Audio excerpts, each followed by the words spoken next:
میں اپنی گفتگو کا آغاز جو ہے وہ ان صحافیوں کو خراج تحسین پیش کرنے سے کروں گا جن کو آف ایئر کیا جاتا رہا، جن کو نوکریوں سے نکلوایا گیا اور جن کو جبری طور پہ لاپتہ کیا گیا۔ اور دیکھیں یہ جو آج کی قومی کانفرنس ہے، میرا خیال ہے کہ یہ وہ پلیٹ فارم ہے جس طرح سے اسد اللہ خان صاحب نے کہا کہ سیاستدانوں کو بھی سچ بولنا چاہیے اور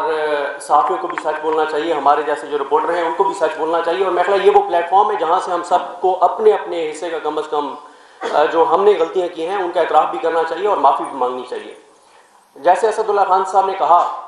تو، اور اسی لیے میں نے جلدی ان صحافیوں کے بھی نام لکھے جن کو عمران خان صاحب کے دور میں آف ایئر کیا گیا یا جبری طور پہ گمشدہ کیا گیا، کیونکہ اب اگر ہمیں کسی چیز کی مذمت کرنی ہے کسی پولیٹیکل پارٹی کو تو اس کو اپنے دور کی چیزوں کی بھی مذمت کرنی ہوگی، اور ہم میں سے اگر کسی نے آج بات کرنی ہے، کسی چیز کی مذمت کرنی ہے یا بات کرنی ہے تو اسے اپنے ماضی کے بارے میں بھی اعتراف کرنا ہوگا۔ تو یہ بات سچ ہے کہ کم از کم میں اپنی بات کر سکتا ہوں، کسی اور کے بہاف پہ بات نہیں کر سکتا۔ کم از کم میں یہ کہہ سکتا ہوں کہ میرا وہ زمانہ جاہلیت تھا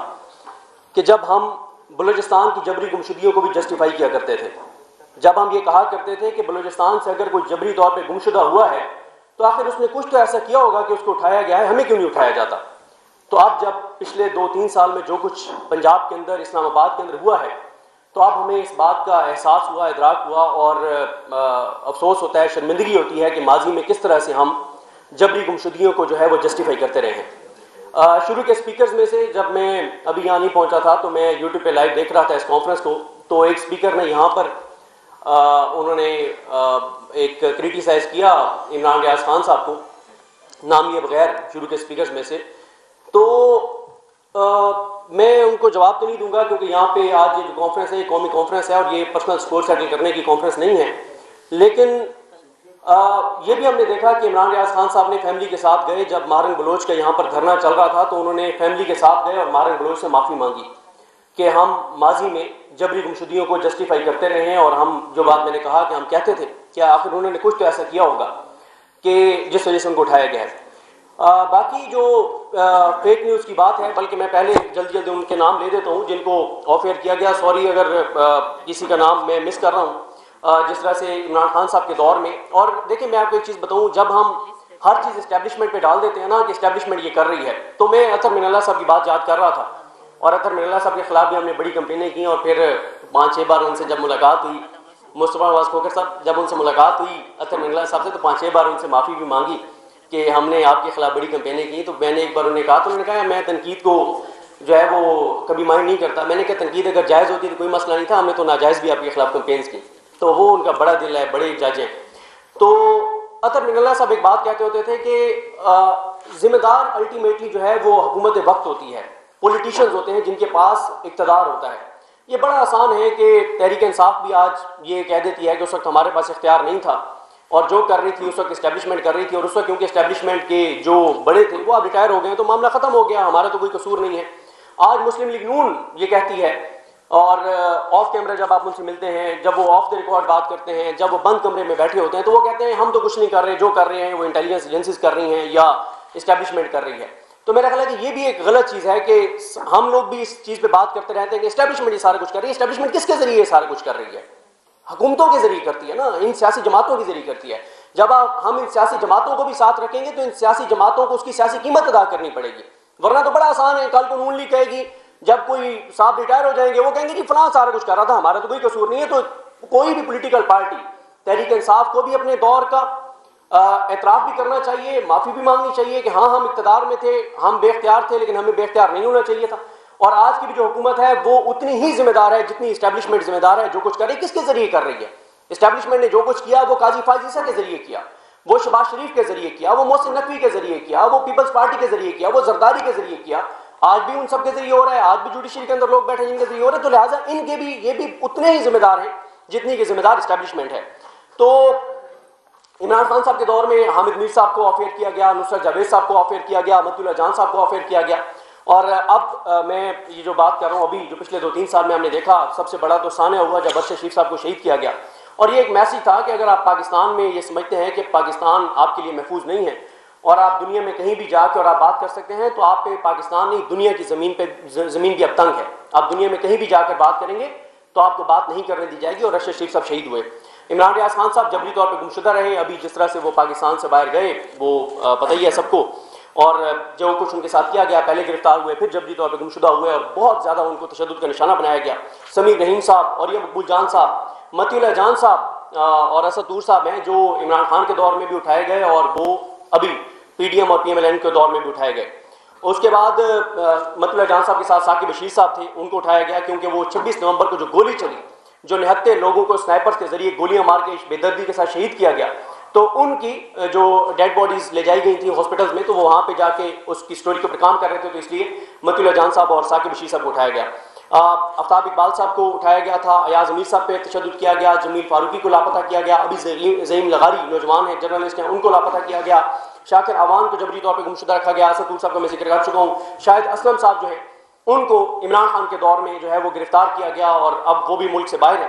آغا شیخ سرور ڈیجیٹل میڈیا پہ کام کرتے ہیں، ان کو جبری طور پہ گمشدہ کیا گیا، اور اسی طرح سے ابھی کاشف عباسی صاحب جو ہیں وہ آفیئر ہیں، اور جو اور ایسے صحافی ہیں جن کو آفیئر کیا گیا، نوکریوں سے نکلوایا گیا، اور اب وہ ان میں سے کچھ ملک سے باہر بھی ہیں، اس میں صابر شاکر صاحب ہیں، عارف امید بھٹی صاحب ہیں، ہارون الرشید صاحب ہیں، بیرسٹر احتشام صاحب ہیں، معید پیرزادہ صاحب ہیں، وجاہت احسان صاحب ہیں، احمد نورانی صاحب ہیں، اور یہ باقی جو پاکستان میں بھی ہیں، سمینہ پاشا صاحب ہیں، اسامہ غازی ہیں، احتشام علی عباسی ہیں، زبیر علی خان ہیں، ارمیت سنگھ ہیں، بیرسٹر سعد رسول صاحب کو آفیئر کیا گیا دنیا نیوز سے، اور اسد اللہ خان صاحب کو یہ الیکشن سے پہلے جو ہے وہ نوکری سے نکالا گیا تھا، اور رجب الحسن باجوہ ہیں، یا ابھی ایک ٹاؤٹ کو نوکری دینے کے لیے ضمیر حیدر صاحب کو ایک چینل سے ٹیم سمیت جو ہے وہ فارغ کیا گیا، کیونکہ ایک ٹاؤٹ کو نوکری پہ رکھوانا تھا، اس کے لیے کال آئی تو ضمیر حیدر صاحب کو جو ہے وہ نوکری سے نکال دیا گیا۔ اگر آپ ڈیجیٹل میڈیا کے پلیٹ فارمز کی بات کرتے ہیں تو سیاسی.pk ابھی بھی بند ہے، ایک بڑا ڈیجیٹل میڈیا پلیٹ فارم ہے، عدیل حبیب جو اس کو رن کرتے تھے وہ ملک سے باہر ہیں، حسنین رفیق نیا پاکستان پہ کام کرتے ہیں، تو ان کے گھر بھی جس طرح سے چار دیواری کا تقدس پامال ہوا، تو بہت سے نام اس میں سے میں مس بھی کر رہا ہوں گا۔ دیکھیں میں بس اتنا کہنا چاہوں گا کہ اگر جو تحریک تحفظ یعنی پاکستان کا پلیٹ فارم ہے، ہماری بدقسمتی یہ ہے کہ ہمارے ہاں جو بھی صحافتی تنظیمیں ہوتی ہیں، جو بھی اس طرح کے پلیٹ فارمز بنتے ہیں، اسٹیبلشمنٹ ان کے اندر سے لوگوں کو مینیج کر لیتی ہے، ان کے اندر ایسے کمپرومائز لوگوں کو شامل کر دیا جاتا ہے، ورنہ یقین کریں اگر آج میں سب سے پہلے اپنے صحافتی تنظیموں کی بات کروں، اگر آج صحافتی تنظیمیں صحافیوں کے ساتھ سنسیئر ہو جائیں تو میں آپ کو چیلنج سے کہتا ہوں کہ کسی ایک صحافی کو کوئی ہاتھ بھی نہیں لگا سکتا۔ لیکن مسئلہ کیا ہے؟ مسئلہ یہ ہے کہ ہماری صحافتی تنظیمیں بھی کمپرومائزڈ ہوتی ہیں، ان کے لوگ بھی کمپرومائزڈ ہوتے ہیں، وہ اگر نعرے لگا رہے ہوتے ہیں، تقریریں کر رہے ہوتے ہیں، تو وہ بھی کسی کی ایما پر، کسی کی اشیب بات سے، کسی کی اجازت سے کر رہے ہوتے ہیں۔ آج اگر ہماری صحافتی تنظیمیں یہ اعلان کر دیں کہ اگر کسی صحافی کو، دیکھیں غلط میں بھی بات کر سکتا ہوں، میں کوئی ایسی چیز ہو سکتی ہے جو کوئی کہے کہ یار یہ فیکٹس کے مطابق نہیں ہے، یہ فیک نیوز ہے، تو قانون موجود ہیں، یہ پیکا والے نہیں، دیگر قوانین موجود ہیں، آپ قانون کے مطابق کارروائی کریں، لیکن مسئلہ ہے جبری گمشدگیوں ہوگا۔ تو آج اگر صحافتی تنظیمیں یہ اعلان کر دیں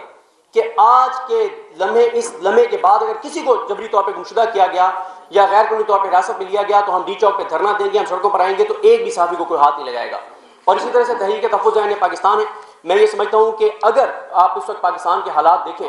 میں تو یہ فروری کے مہینے میں بہت زیادہ ٹریول کیا، اور جب میں لوگوں سے جا کے ملا ہر جگہ، تو ایک یہی امید نظر آتی ہے کہ پاکستان کے لوگوں میں شعور آ چکا ہے۔ پاکستان کے لوگوں کو، آپ اسلام آباد سے شروع ہوں، آپ اندرون سندھ چلے جائیں، آپ بلوچستان کے کسی علاقے میں چلے جائیں، آپ KPK میں چلے جائیں، آپ کہیں چلے جائیں، آپ اس علاقے میں چلے جائیں جہاں پہ بجلی بھی نہیں ہے، وہاں رہنے والے پاکستانی سے بھی جا کے پوچھیں کہ پاکستان کے مسائل کا سبب کون ہے، کون پاکستان کے ساتھ یہ سب کچھ کر رہا ہے، تو اس کو بھی پتہ ہے کہ کون یہ سب کچھ کر رہا ہے۔ تو یہ تو آپ سب کو پتہ ہے، اور ظاہر ہے یہاں بڑے بڑے نام بیٹھے ہیں، محمود خان رضوی صاحب، شاہد عباسی صاحب اور اسد کیسر صاحب، سب۔ مسئلہ یہ ہے کہ سب کو پتہ ہے، بیماری کا بھی پتہ ہے، اور اس کو ڈائگنوز بھی کر لیا گیا ہے، اس کا علاج بھی پتہ ہے، لیکن مسئلہ یہ ہے کہ ہمارے جتنے بھی بڑے پلیٹ فارم بنتے ہیں اس میں سے ہی لوگ ٹوٹ جاتے ہیں، کمپرومائزڈ ہوتے ہیں، وہ اندر سے ہی اداروں کے ساتھ ملے ہوئے ہوتے ہیں۔ لیکن میں یہ سمجھتا ہوں کہ اس وقت پاکستان جس جگہ پہ پہنچ گیا ہے، جو حالات ہیں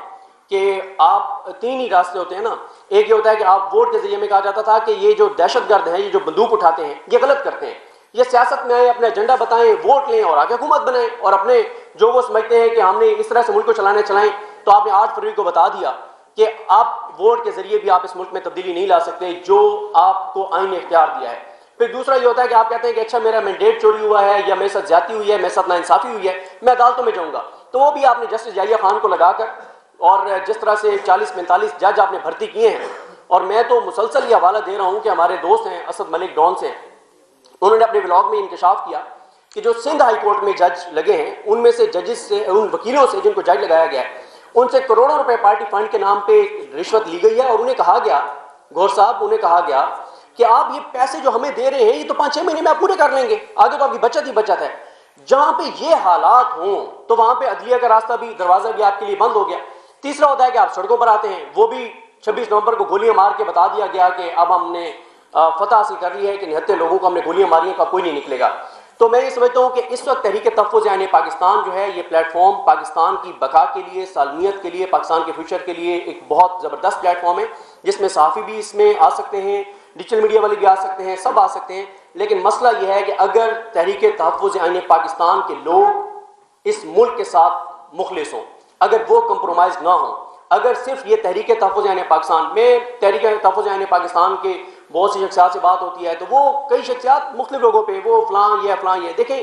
فلاں پارٹی پیچھے ہٹ رہی ہے، فلاں پارٹی پیچھے ہٹ رہی ہے، کوئی پیچھے ہٹتا ہے اس کو ہٹنے دیں۔ لیکن اگر یہ پلیٹ فارم تحریک تحفظ یعنی پاکستان کا پلیٹ فارم جو ہے، وہ اگر ملک کے ساتھ مخلص ہو کر، پاکستان کے لوگوں کے ساتھ مخلص ہو کر یہ موومنٹ چلاتا ہے، تو میرا خیال ہے کہ کروڑوں پاکستانی اس موومنٹ کے ساتھ ہوں گے۔ ابھی کیونکہ لوگ اصل میں نا اعتبار نہیں کر رہے کسی پہ بھی، لوگوں کو لگتا ہے کہ ہر پلیٹ فارم، ہر سیاستدان کمپرومائزڈ ہے اور یہ بعد میں دھوکہ دے جائے گا، کوئی چائے پینے چلا جائے گا تو کوئی کسی اور کام کے لیے چلا جائے گا، تو اس لیے لوگ اعتبار کرنے کو تیار نہیں ہے۔ لیکن جس دن لوگوں کو یقین آ گیا کہ تحریک تحفظ یعنی پاکستان کی قیادت پاکستان کے ساتھ مخلص ہے، تو اس دن کروڑوں لوگ اس موومنٹ کے اندر شامل ہوں گے، اس کے ساتھ ہوں گے، اور میرا خیال ہے کہ تحریک تحفظ یعنی پاکستان کا جو پلیٹ فارم ہے، جو اس کا ایجنڈا ہے، جو اس کی گفتگو ہے، یہ پاکستان کی بقا اور سالمیت کے لیے بہت ضروری ہے۔ بہت شکریہ۔